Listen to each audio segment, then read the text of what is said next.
it is. Weeksauce number 10. 3, 2, 1.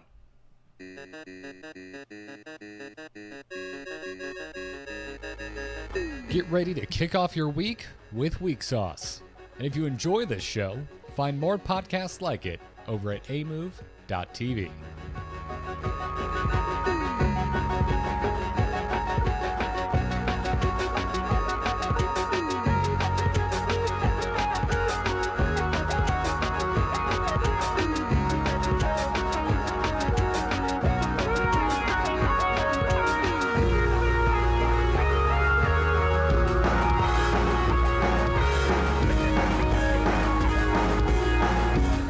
Welcome back, everyone. It's Weeksauce, the show to help you get your week kicked off. Although, I guess we're kicking it off on a Tuesday this week because power is required for podcasts, and that is exactly what Kyle was lacking yesterday around this time.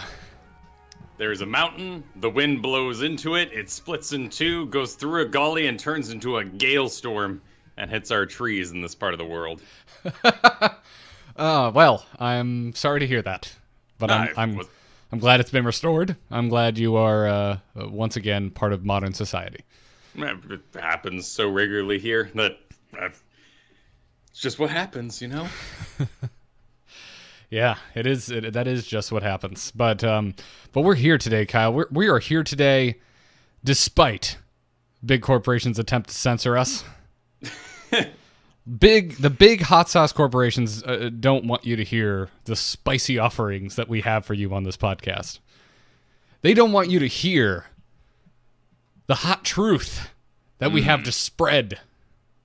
But we are here to soldier on regardless, Kyle. We will not be silenced. Or we won't be cordially asked in a very kind email. That was also kind of a history lesson. Yeah, actually, that's another way to put it. That's another way to put it. I like my way better, but sure. Yeah, well, sure. It's more internet savvy, dramatic. Yeah. So we have to change our logo, Kyle. We do. In fact, we have to make sure it is not a diamond. I guess diamonds are always squares on their sides, but make sure it's not a diamond with a circle inside with a red and green kind of theme. Specifically, a square diamond with double line circles with a broken section of the double circles in the center. Yes. Yeah, it's frankly ingenious. An ingenious way to protect your logo. And I was warned about this back in the day when I was writing, back in the day being when I moved out here.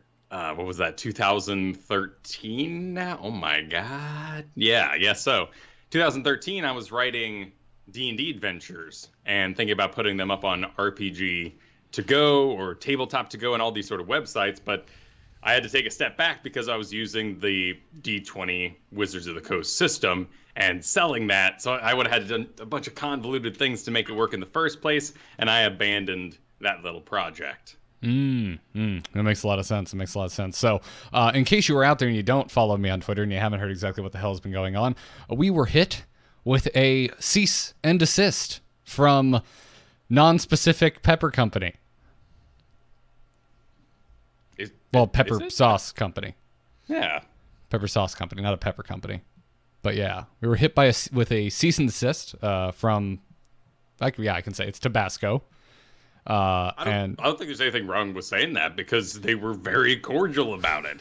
It was a warning that we were encroaching on the look of their logo, and it was even a bit of a history lesson, as I said, to, why certain corporations have lost control of their logos over time. It's because they do not reinforce and contact every little person who messes with a version of their logo. And there was even some nice little, copy paste kind of flattery about like, we love that you love our logo so much. We're absolutely flattered that the quality met what you wanted your quality to be on your show.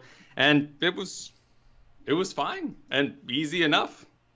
Yeah, no, it's interesting. It's basically set up in a way where if they don't take action on any potential infringements that come their way, they essentially lose their trademark. Right.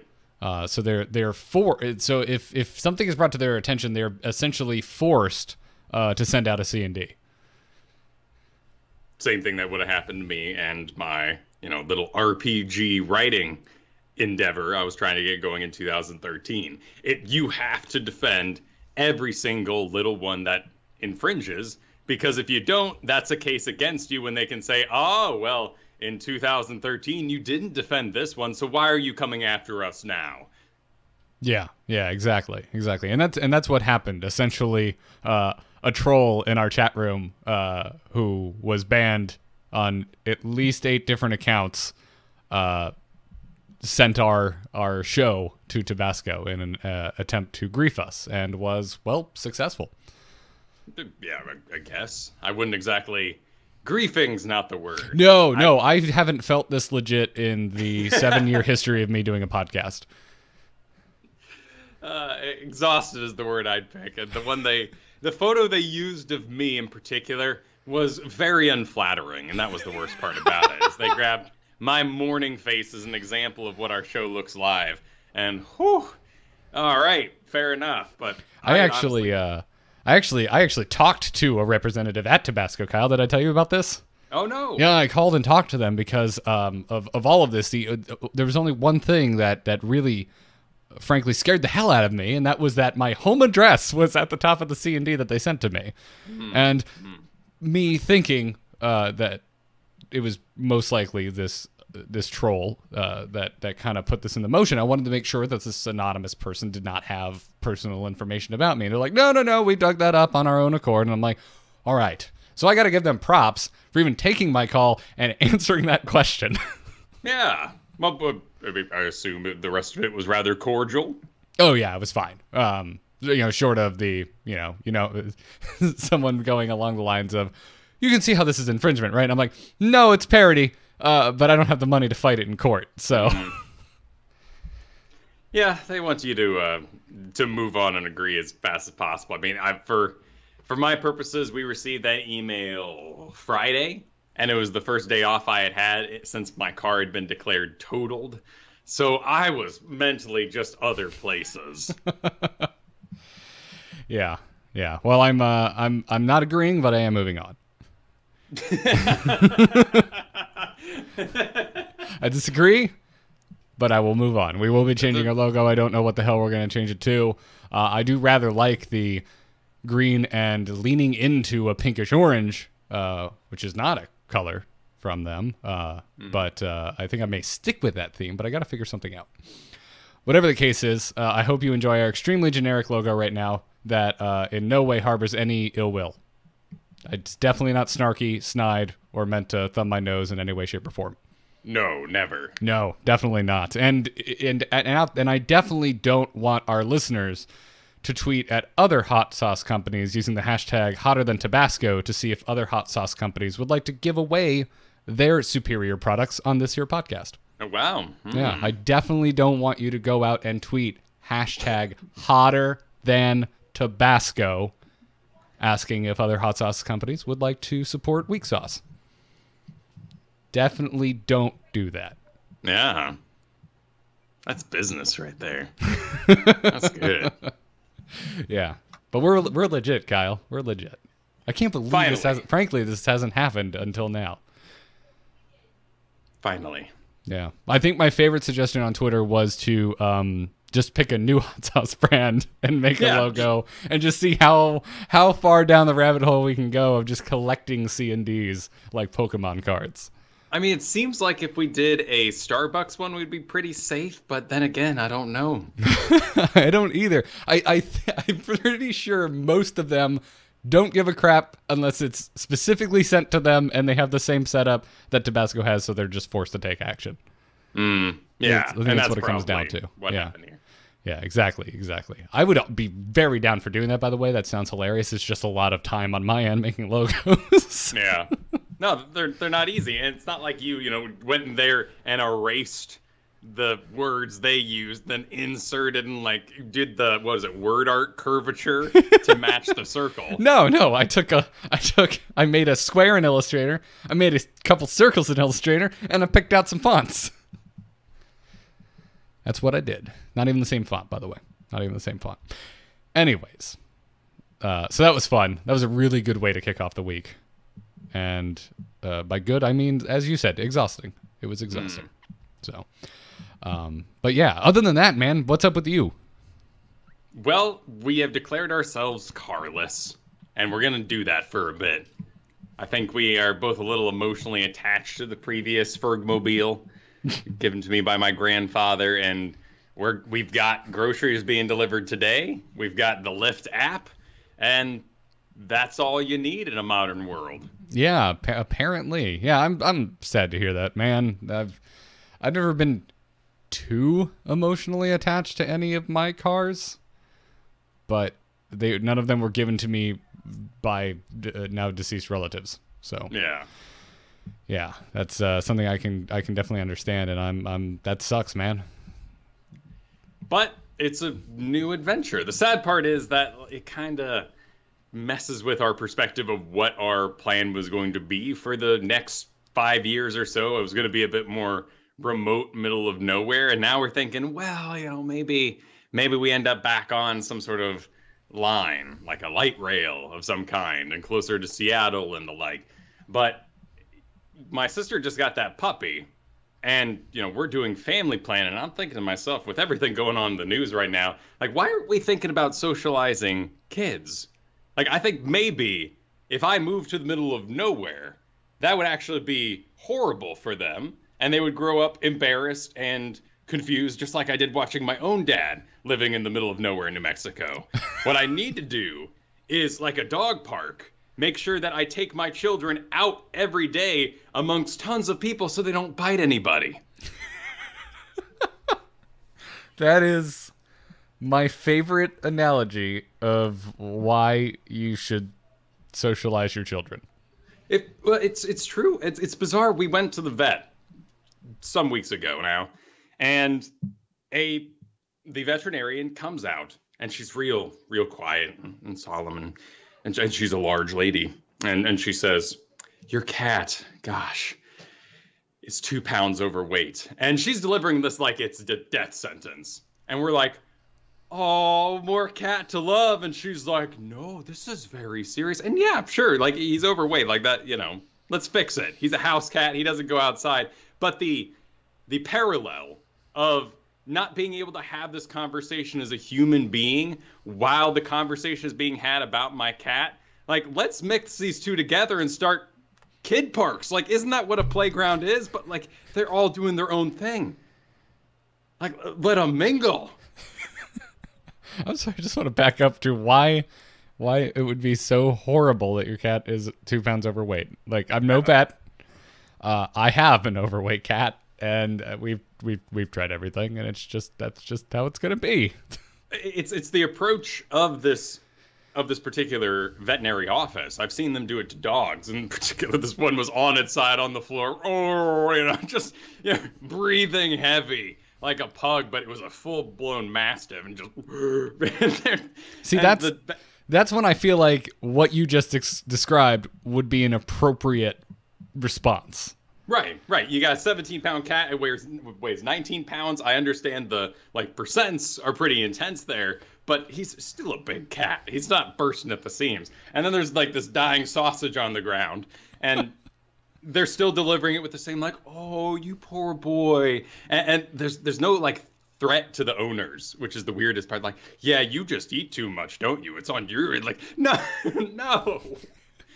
The worst part is she called us millennials, honestly, was that she was like, "And you millennials really like your animals, don't you?" And I'm like, "Oh, thanks for that."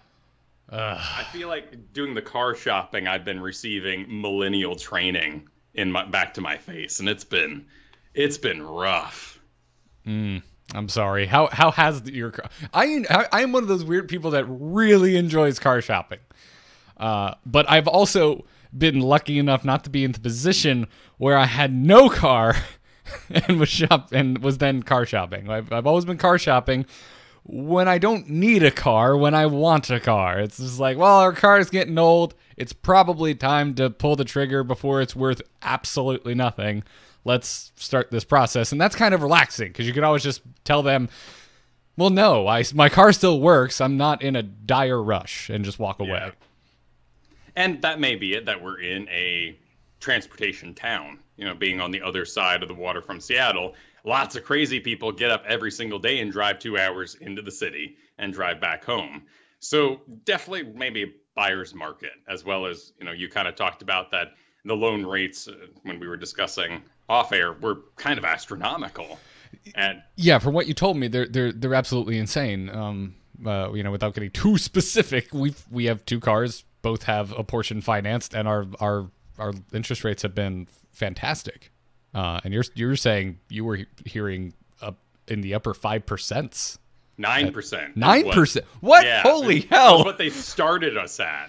And then we're like, okay, well, we have good credit. Can we work that down? He's like, maybe with that credit we can give you a 5. And it's wait, what? Like, we were seeing the same chain. Yeah, I mean, in that is a big drop. Albeit, but still, that's still a relatively high interest rate.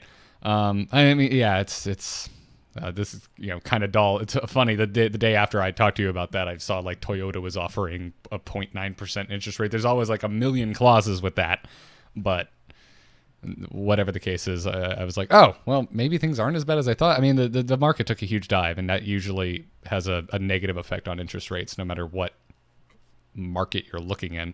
Had we closed a day later on our house, it would have been horrible. Yeah, it was the day after election, and we got an email from our the guy that was helping us with finance, and it was just like, "Boy, are you guys lucky you closed yesterday." That's not lucky. These are lives at stake. Like that's the weird thing about it. And I think in this particular case, because of the transient nature of this area, like they had cars and they were used, and multiple places. You can walk away today. And that was kind of the whole thing. I felt like I was snapping my Jeffersons and being like, oh, my good friend, Honest Abe, perhaps. And they're like, pay full price, but. Yeah, I'm so not used to that. I have never purchased a car where there was not haggling. I have never purchased a car where they didn't drop the price at least a little bit. Also, the one time I had a big stack of cash to go buy a car with, which was when I wrecked my car. I was responsible for it, and I'm in no way insinuating that you were responsible for wrecking yours. That was the easiest buying experience of my life because I had a big chunk of cash, and you're in the same boat, and I cannot believe the experience that you're having. Yeah, they are unmoved, entirely unmoved by my ability to, or was, because we've now given up and going to do kind of the modern Seattleite thing and go carless again. Entirely unmoved by my ability to pay cash, and in fact, it was frightening. Like I had gone forward in time, and I was some sort of visitor from the 80s with all the knowledge from my dads and our collective wisdom, and I'm walking in being like, so what's the best price you can offer on me on this? And they're like, what the hell are you even talking about, boy? That is surprising. Well, here, you're coming to Florida soon. Just tack 3 days onto your trip and just plan to buy a car here and drive it back. There we go. Perfect. Yeah, I am. Were you going to name? Last question. Were you going to name brand dealerships? We went to a few dealerships and a couple of used cars lots. We looked at some Craigslist stuff, but that always got kind of weird. Oh, I don't like. Yeah. I mean, unless you're looking for something very specific and you know what to check for, I don't go down that route.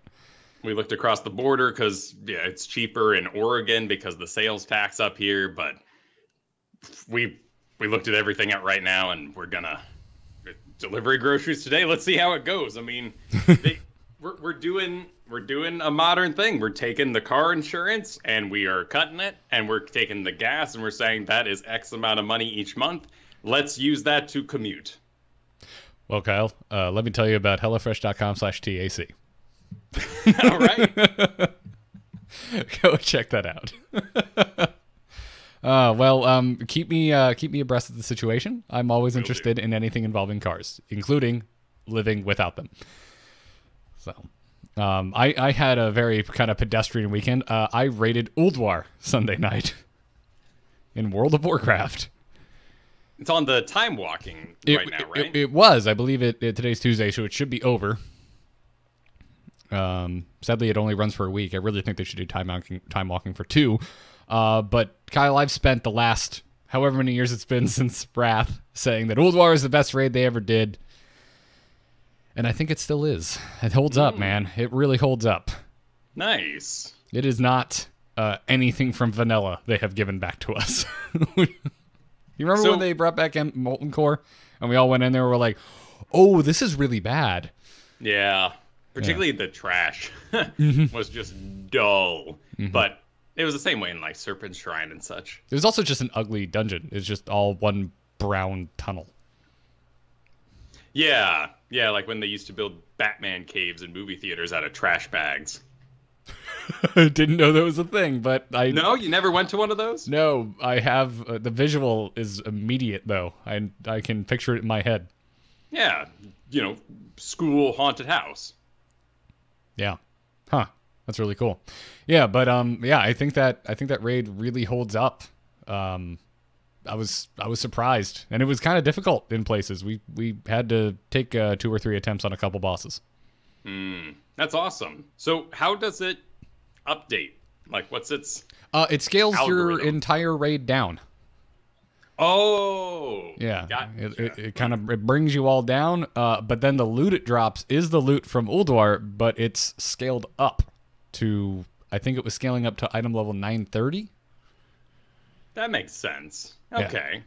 Yeah, it's it was cool. I did this a few months back with Black Temple, which was also really neat. That was the first time I had done a time walking raid, and if I could be mistaken, but I think that might have been the first one they did.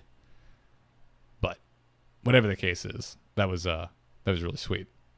That's cool tech. That's interesting. I mean, are you also kind of sitting on the rocket that might be Warcraft 3 remastered? Oh, you mean like the hopeful hype train? Yeah. Oh yeah, I'm totally on that, man. Yeah, you heard about that, right? That they're apparently a bunch of Warcraft 3 streamers are getting invited to some super secret event. There's also, I mean, maybe this guy named Dustin Browder who disappeared. There's also these 2 casters, Gillyweed and Dread, who have been taking it easy all season. Seems like there might be a new game. Maybe. Or a new old game. A new old game, which hopefully has the features, including the multi-core kind of stuff. But, ooh, man, that conversation's kind of creepy when you start going there, huh? How's it creepy?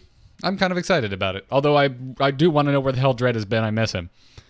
Well, I mean, it's creepy because if you add in, reconnectability better than the current system, you add cores and splitting them across multiple cores so streamers can play the game without multiple computers running the stream, you've got a pretty big exodus from Heroes of the Storm. That is concerning. But I want to play a MOBA. I don't want to play an RTS.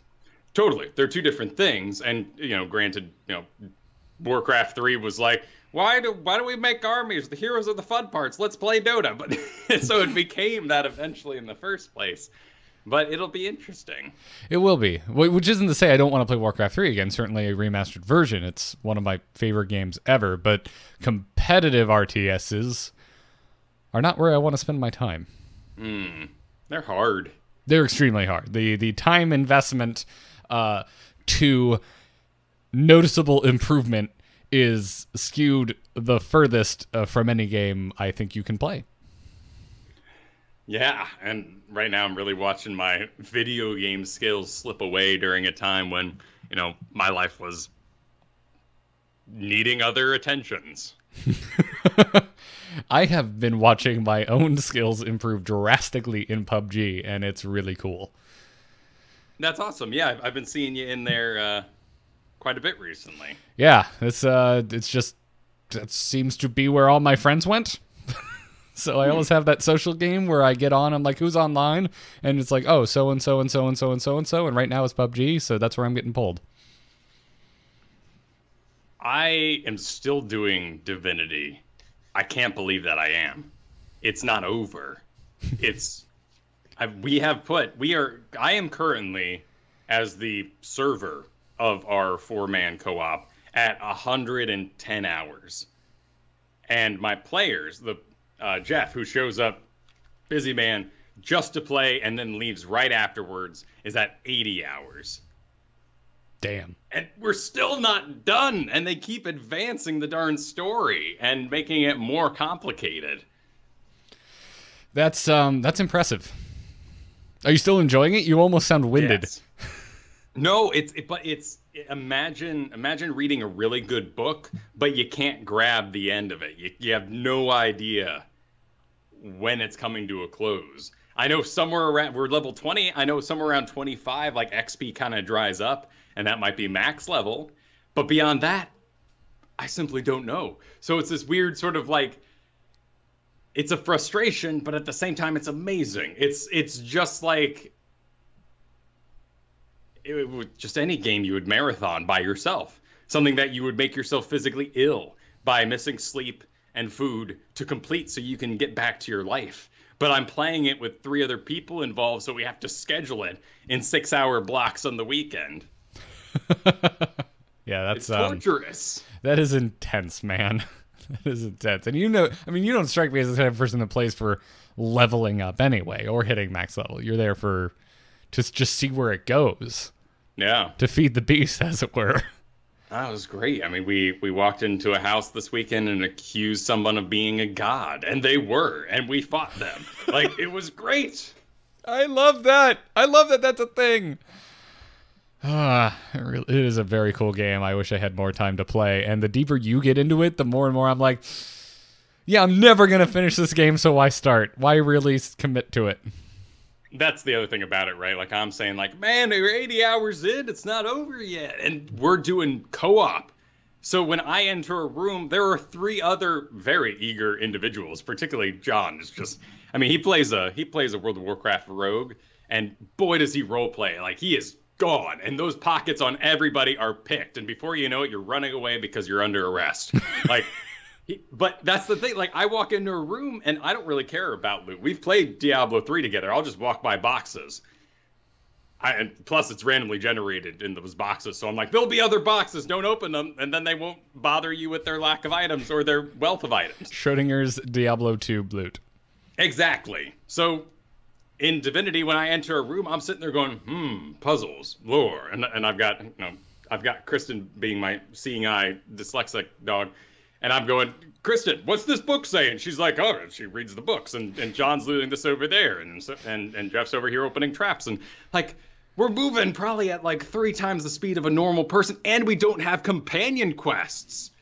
Like, my fellow co-op players do not give me back more things to do. Yeah, and yet still 80 plus hours? Holy hell. Man, that's that. I mean, again, it's just an impressive game that blows my mind, and I wish I could, I don't know, move myself into a pocket universe where time moves slower, and just play the whole game, and then come back out and resume my life. I mean, honestly, dude, give me a year after we beat this, and I might want to go around again. There's higher difficulties. There's classes I'd like to try out. I would go through it with you, sir. Awesome. Other than that, I've only got 2 left on kobolds, so that's only warrior and warlock of all darn it things. Warlock being my main deck. I can't beat that darn guy. Oh, of doing the dungeon runs? Yeah. Gotcha. And I finally got frustrated enough this week that I picked up Slay the Spire. It's sitting right there on Steam. It's been sitting there forever on the top sales. It looks like butt in pictures. Like paper craft. Oh boy, maybe. This does look like butt. Yeah, like you're talking like Newgrounds level graphics. But is it a fun game? Like deck building combat is actually amazing, and just like a good game that looks like butt, your imagination starts to take over and place better graphics on top of it. So you're looking at, let's say a butt caterpillar that you're battling. And that caterpillar next you fight a rat, and it's got a mushroom growing out of its back. And you're like, oh, that's kind of interesting, a fungus rat. And then you fight a rat golem made of other rats. And you're like, wow, what an interesting evolution. I mean, it still looks like butt, but I understand how we got here. Yeah, no, you're touching on something, right? Which is just kind of the ability to put visuals aside when the mechanics and also the world building are compelling. I mean, this is what has made me get through what Bethesda games I have made it through, because I always get in and I'm like, ooh, this looks suspect. But then I also start playing in my own imagination a little bit more, and I get really invested in the world. I think a lot of people are hoping that with the success of his alpha, that he will be redoing the art. I don't know if it needs it, though. Honestly, I'd really recommend this game to anybody who's enjoyed the dungeon runs in Hearthstone. Cool. I will probably not check it out. But because you're not one of those that enjoyed it? No, I like the dungeon run, but as a, kind of one-off, like, this was fun, I'm not returning it type of thing. Or returning to it. I'm not bringing it back to Blockbuster or something. I would account this more towards Faster Than Light is actually a pretty good analogy. Yeah, it's funny you're bringing that up because you made me think that they have Into the Breach coming out soon, and that's the game I am just waiting for. I am just holding my breath.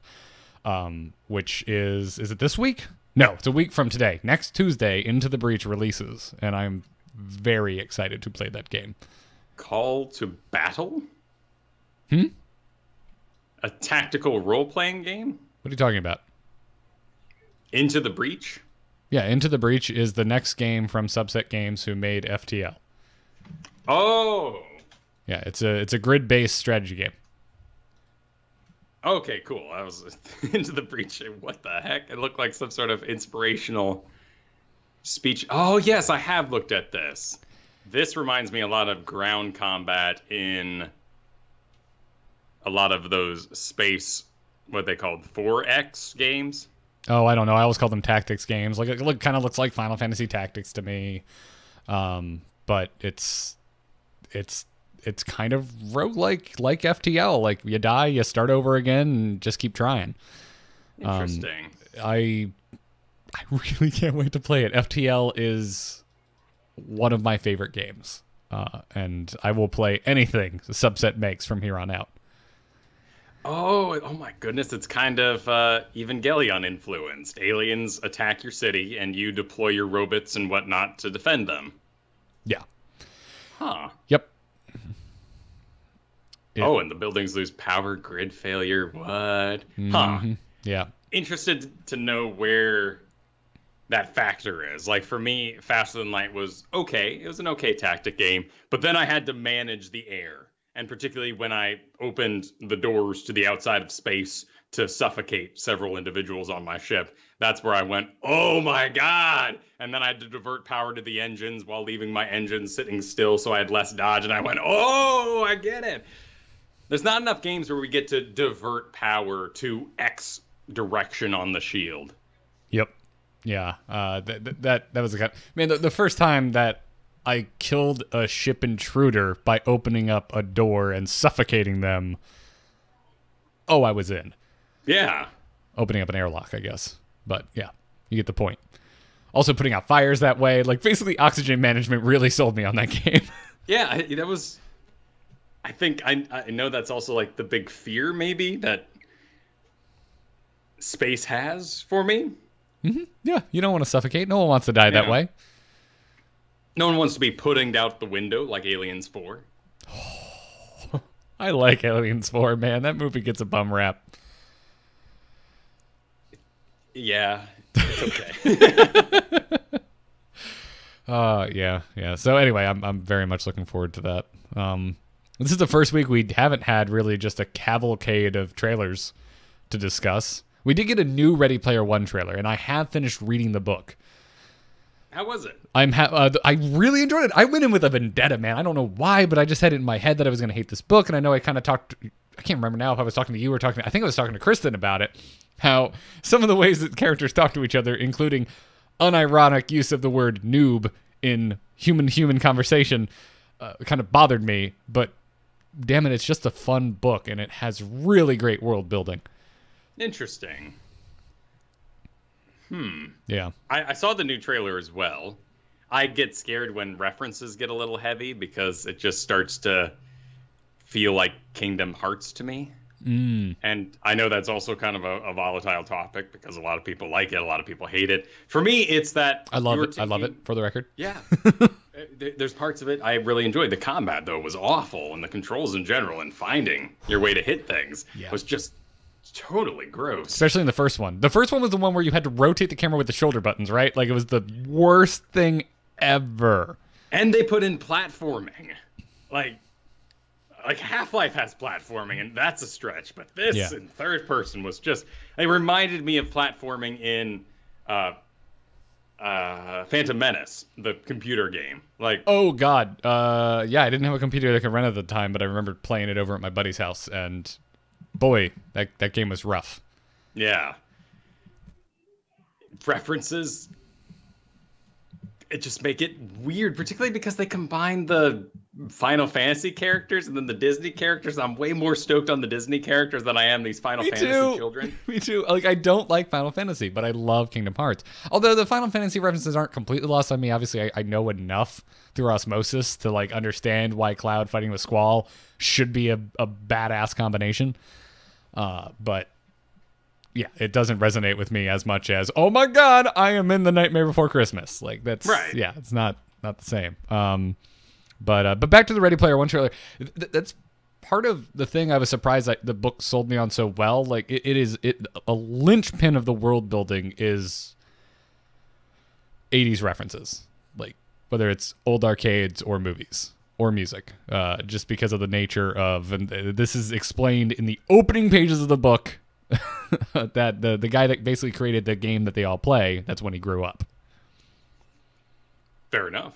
Yeah. So it is like it's VR chat, basically. It's an MMO where you upload your own models. It's everything. It's every game you could ever think to play, because the company that made it eventually got so big they literally just started licensing game worlds from other game studios.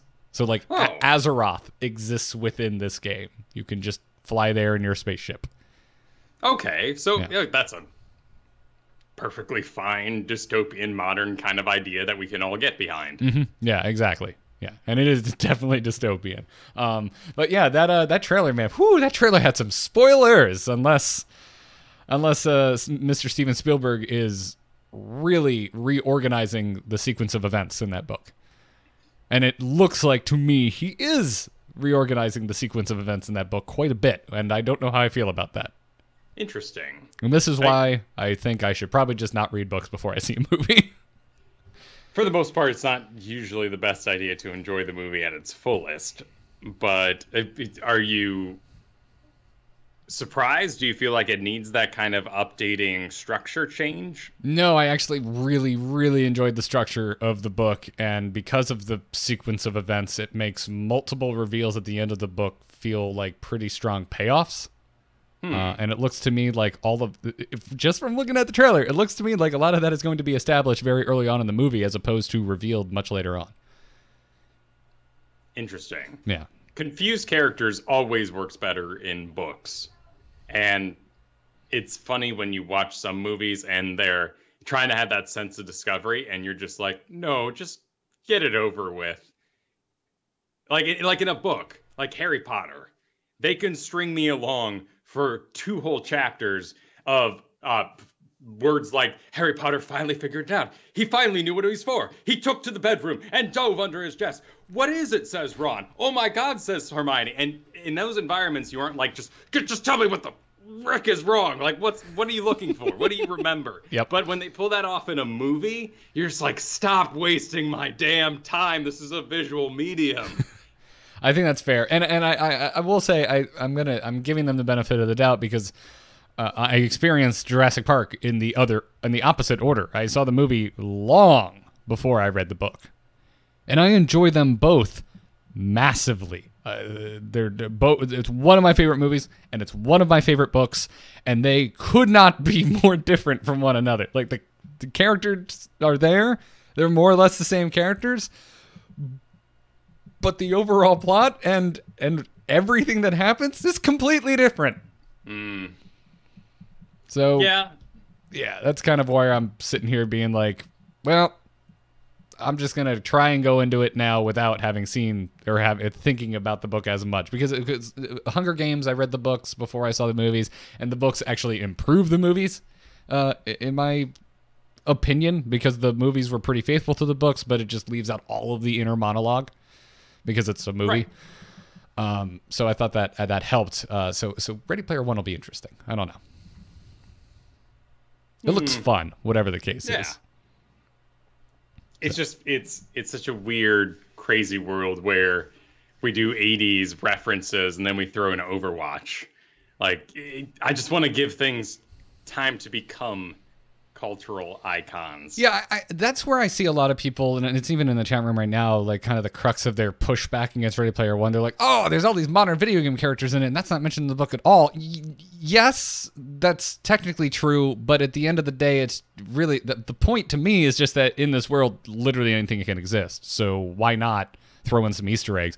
There's not, I guarantee you, I could be wrong, but I am going to stand my foot down. I'm like, I guarantee you there's not a major plot point about Tracer being in this movie. It's just an Easter egg. Sure. And I don't give a shit about Easter eggs. It's fine. It's fun. In the background of Wreck-It Ralph when Sonic hits someone else and rings come out, that's fine. I got a little laugh and we moved on. The crux of the plot of that film had nothing to do with any of the additional video game characters. Exactly. The made-up characters in Wreck-It Ralph carried the whole film, including their made-up Candyland game. And that was what made that an enjoyable movie time after time. There are many movies that are just full of awful references, and that would be the scary part here. Yeah. So I don't know. That or Blizzard threw a lot of money at this movie, and I'm going to be proven wrong. But I'm going to be really mad if it makes the movie worse. I don't like being mad. Tell me about Sea of Thieves. Oh, let me tell you about Sea of Thieves, Kyle. Let me tell you. Oh, dude, I'm over the moon. I'm over the moon for this game. Yeah. I played in the stress test this past weekend. If you pre-ordered, you got to play in it. And I was like, I'm not going to pre-order. But everyone who played the beta like a week ago just didn't have enough nice things to say about it. And I've always wanted an open world pirate game. So I was like, F it. I'll give them my money. I like Rare. I want to support them. So I pre-ordered the game, got into the stress test this weekend, and that game, it is fun. It is just a lot of fun. It is charming as hell, and damn those water physics.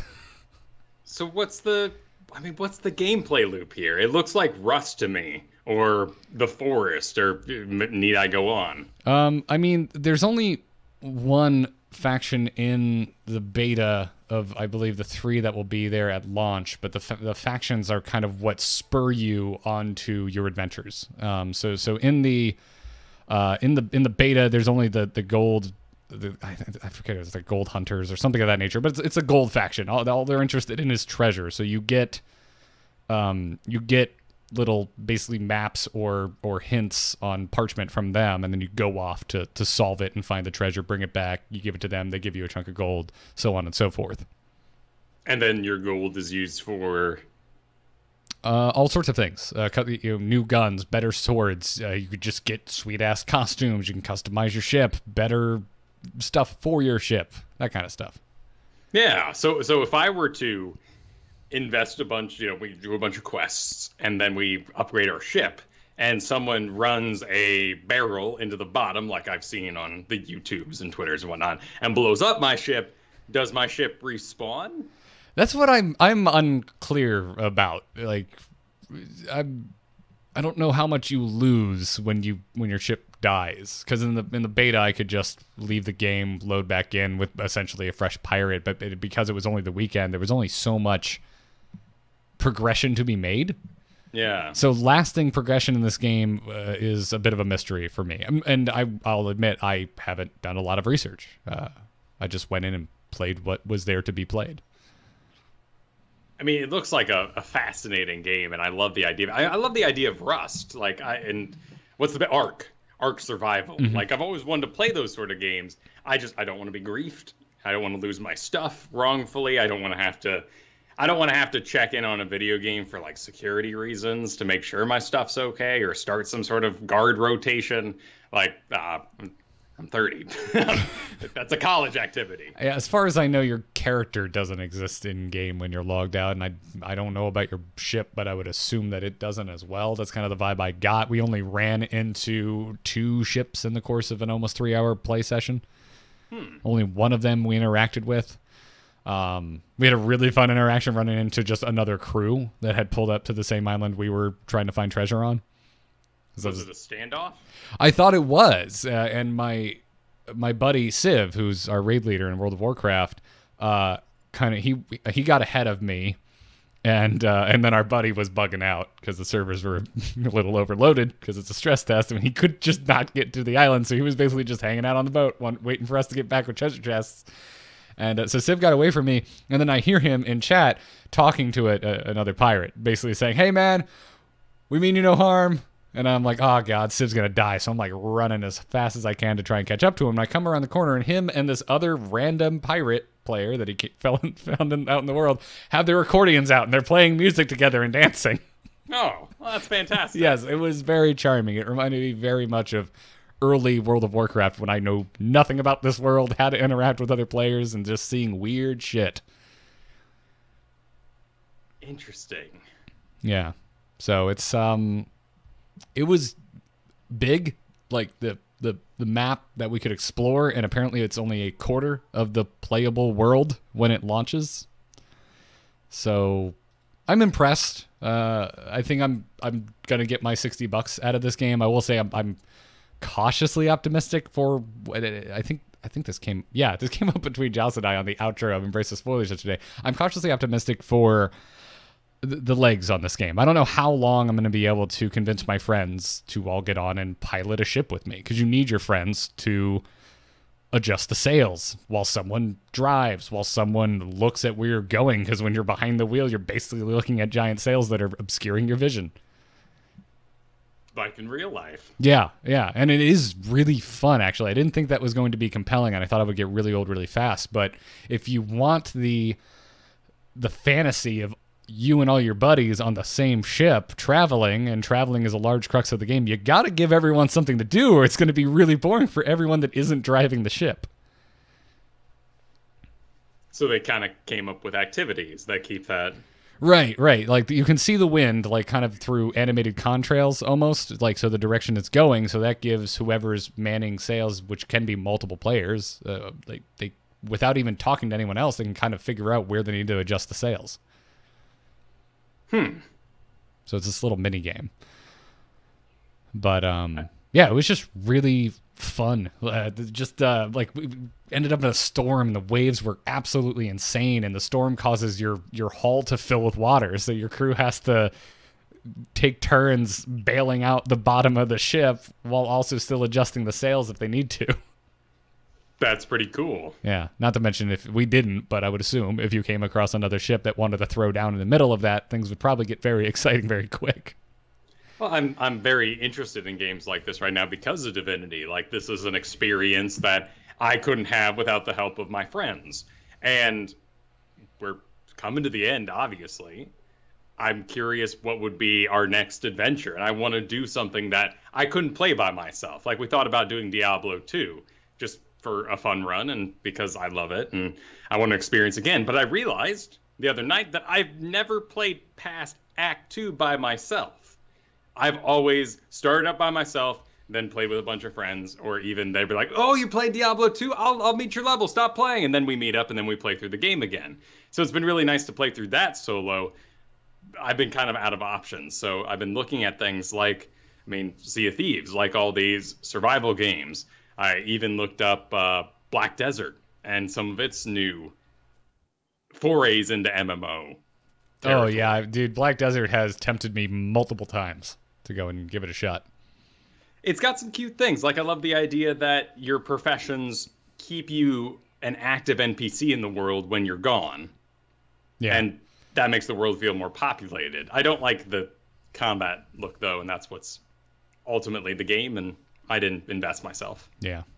But yeah, so my 3-hour review of an unfinished version of Sea of Thieves is that it's awesome. Sweet. Yeah, it's really good. And as someone who has spent a lot of time on, like, out in the saltwater, has been on boats and shit, man, they nail it. They really nail that feeling. That's awesome. Yeah, I dig it, man. I dig it. So, well, let's take some questions before we wrap this up, shall we? Sounds good. All right. Took these from Twitter. You can tweet at us at Garrett Art or at Kyle Ferguson, or write in amovetv@gmail.com. At TrueVillain Manny asked, what would be the best advice you can give anyone trying to start out in podcasting? The age-old question of other podcasters. It takes age, too, which is the tough part about it. Not necessarily like a maturity, more just years in the business. If you want to call it a business at first, I mean, basically just, I'd say the toughest part is proving your dedication to your audience that you exist and will continue to exist and you're worth the effort of investing into. Yeah. My advice has always been just start doing it and keep doing it. And the big thing is set a schedule and adhere to that schedule no matter what else happens. Albeit, if power is not there on Monday, you might need to shift a day. Right, but we are present enough on the internet that sort of schedule change up isn't a big deal. Right. But if that had happened multiple times in the course of like the first 10 episodes of StarCast, it would have been a pretty big issue. Because nobody else can go online, check your name, and say, what? Okay, so they're missing shows. They can't handle a basic once-a-week schedule, and this is the only show they do? I'm out. Yeah. It's yeah, you just need to treat it like a job, even though you should have in your head that it's a hobby when you get started. Because beyond that, I think it's all kind of just evolves by itself. It's like we talked about earlier with dog parks. You know, I mean, you're becoming socialized. Yeah. You're going to learn your radio voice over time, and that's going to take practice. You're going to learn your flow with your co-hosts over time. There's a lot to learn from publishing imperfection and realizing that there will be another episode next week. So if you put out your first episode, you're like, oh man, this, that, and the other could have been better. Instead of re-recording, post it and just take those lessons you learned into your next episode. And when that next episode you do it and you're like, oh, I could have done this, that, and the other better, just post that episode and take it into the following week. Learn as you go, learn from doing. Don't sit there and noodle, don't sit there and perfect. And also the truth is, if you're just starting out, no one's going to hear your first episode anyway. Yeah, and that can be a comforting thought, too. I mean, I'm making these training videos for Here's the Storm right now, and I don't have a lot of editing experience. I have a lot of experience saying these words. They are words I've certainly repeated massive amounts of times over many, many lessons.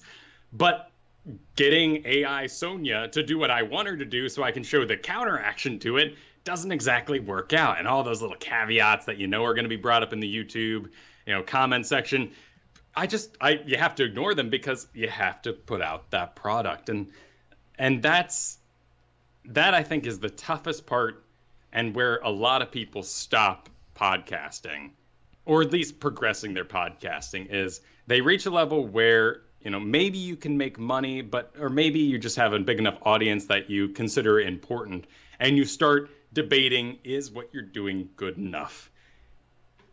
And nothing's ever done. And that was the lesson I took from learning painting. The best artists, like I can open my D&D books right now and find a great painting by the same artist who does this total crap painting earlier in the book. And I just wonder, how can these two be the same people? Time. This one, he had a week, and this one, he had a month. And it's just perfecting and adding more strokes that eventually build a greater picture. But it's a weekly podcast, and that kind of makes it easier in that way. You press record, you do it in an hour, and that's the product. It's done. Post it. Yeah, I don't really have much else. I mean, I've been talking to my brother. My brother recently was like, "Oh, I want a podcast," and he's very focused on the technical side and the gear side, and I'm just trying to beat into his head that the gear is not as important. Yes, I will turn off a podcast immediately if it sounds bad. But if you have no experience doing it and you have a great microphone, it's probably still going to sound bad, but not in the audio portion of it. So I think it's more important to just start honing your voice and honing your conversation between you and whoever else may be on the show.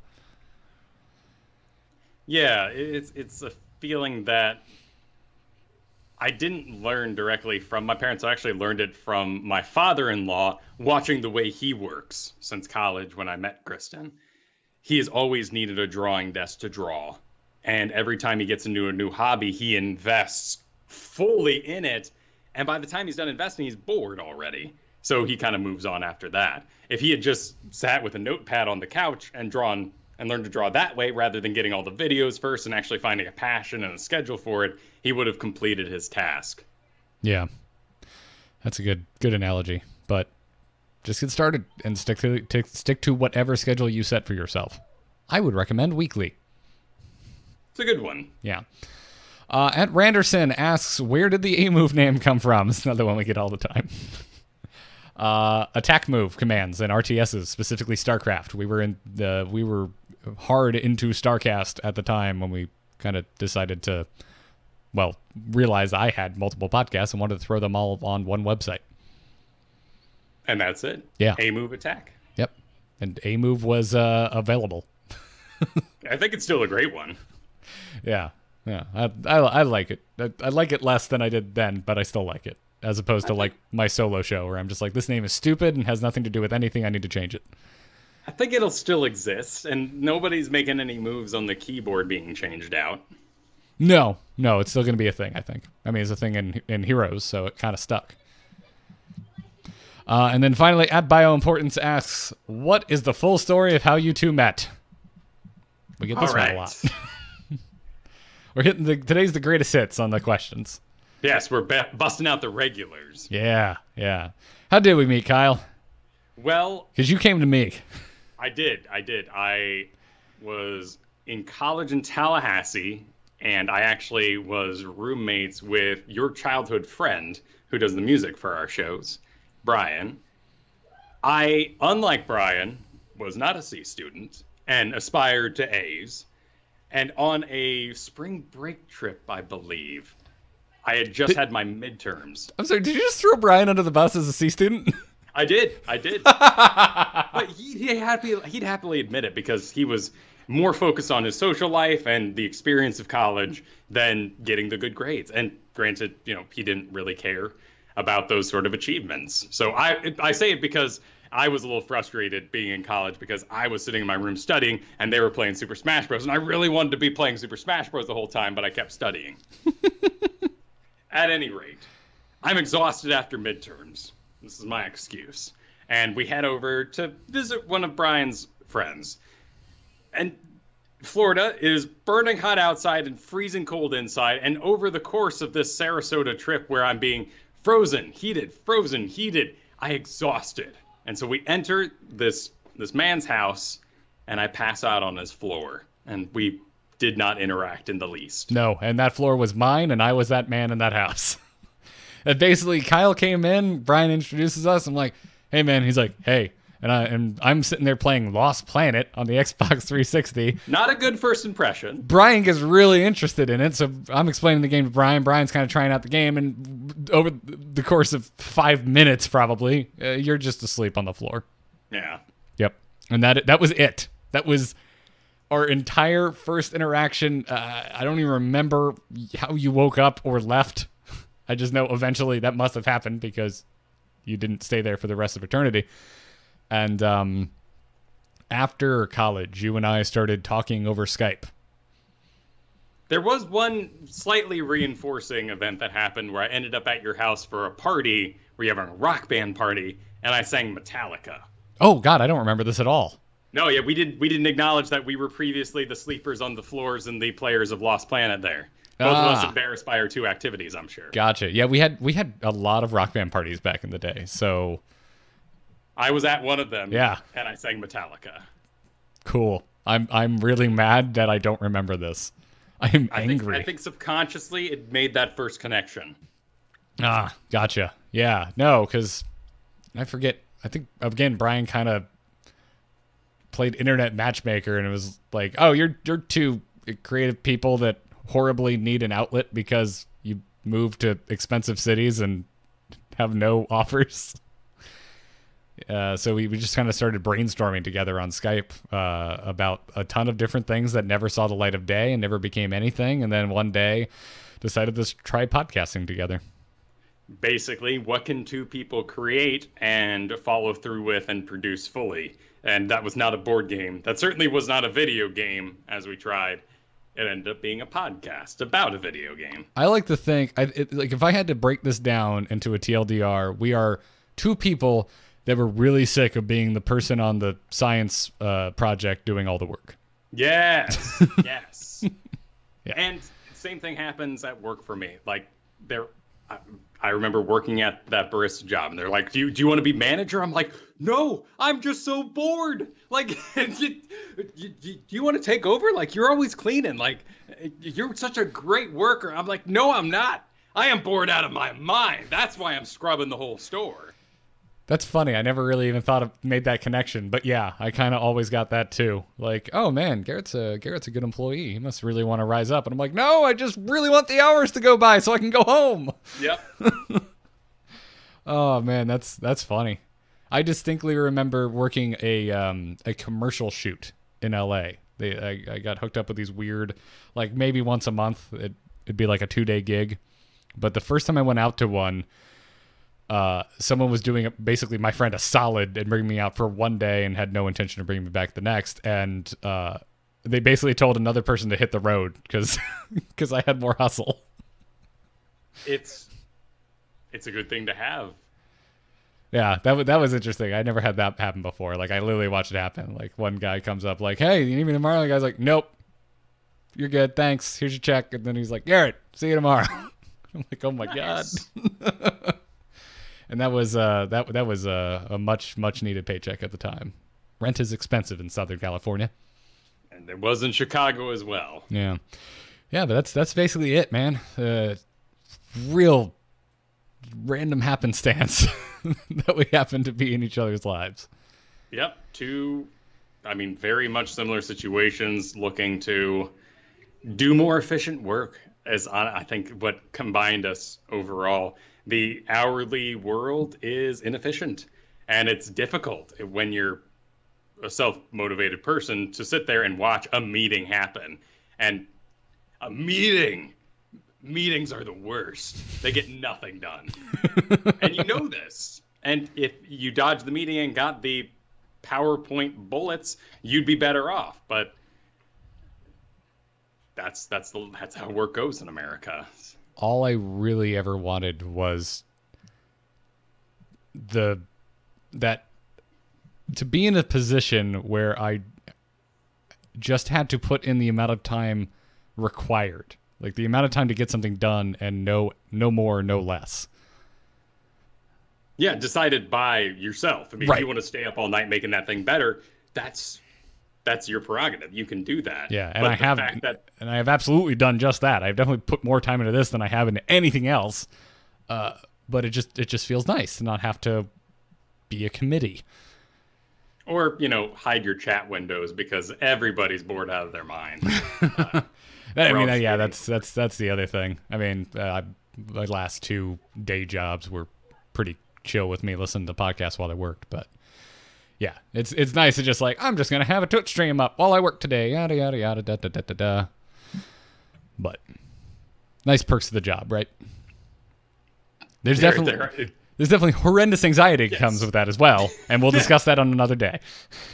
Very much so. But right now, let's keep the rose-colored glasses on and bring this episode home.